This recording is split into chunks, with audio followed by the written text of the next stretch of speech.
Shalom, selamat pergantian hari. Marilah kita memulai hari yang baru ini dengan merenungkan firman Tuhan. Renungan kita pada petang hari ini masih membahas seri kehidupan doa bagian ke-10 dengan judul Solusi Pertama. Sebelum memulai renungan ini, saya ingin bertanya terlebih dahulu. Berapa banyak dari kita yang datang untuk berdoa sungguh-sungguh kepada Tuhan hanya saat kita dilanda masalah? Lalu pertanyaan berikutnya, apakah saat kita menghadapi suatu masalah, kita langsung berdoa? Ataukah kita masih berusaha terlebih dahulu mengandalkan diri kita untuk menyelesaikan masalah itu? Seringkali saat menghadapi sebuah masalah, dan kita melihat ada solusi di depan mata kita, maka tanpa pikir panjang langsung saja kita selesaikan tanpa berdoa kepada Tuhan. Atau jika kita tidak melihat ada solusi di depan mata kita, maka kita akan berusaha untuk menyelesaikan masalah dengan kekuatan kita sendiri. Tetapi saat kita sudah benar-benar terpuruk, atau kita sudah benar-benar tidak menemukan jalan keluar, barulah kita ingat untuk berdoa dan berserah kepada Tuhan. Apakah kita sering seperti itu? Sebenarnya saat saya merefleksikan diri saya sendiri, saya melihat di dalam kehidupan saya sendiri. Saya pun juga merasa masih sering kali mengandalkan diri sendiri dibandingkan mengandalkan Tuhan.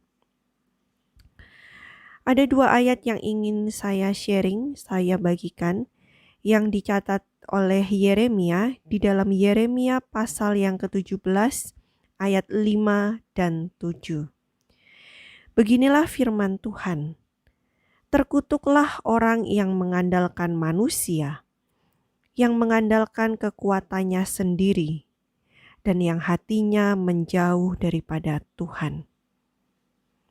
Sebaliknya, di ayat yang ke-7 dikatakan, diberkatilah orang yang mengandalkan Tuhan, yang menaruh harapannya pada Tuhan.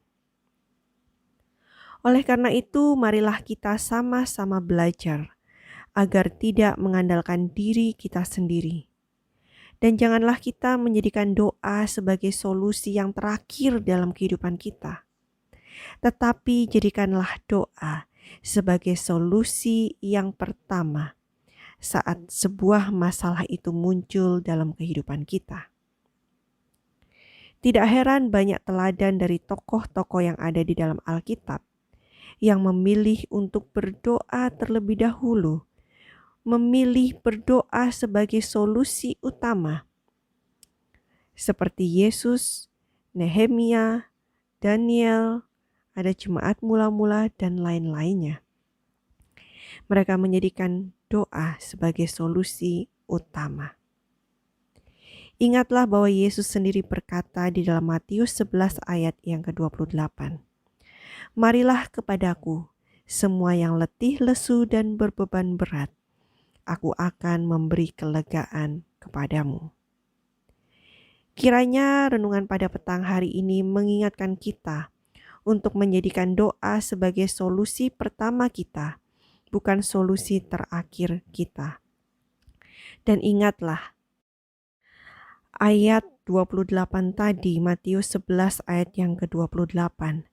Saat dia bilang, datanglah kepadaku, marilah kepadaku. Itu adalah undangan Yesus. Dicatatkan di dalam buku The Desire of Ages, halaman 329 paragraf yang pertama. Datanglah kepadaku adalah undangannya. Apapun kekhawatiran dan pencobaan kita, nyatakanlah masalahmu di hadapan Allah. Itulah sebabnya Alkitab juga mencatat di dalam Mazmur 37 ayat yang ke-5. Serahkanlah hidupmu kepada Tuhan dan percayalah kepadanya, dan Ia akan bertindak. Kiranya kita boleh diingatkan sekali lagi untuk menjadikan doa sebagai solusi utama kita, bukan solusi terakhir kita. Selamat pergantian hari dan Tuhan memberkati kita semua.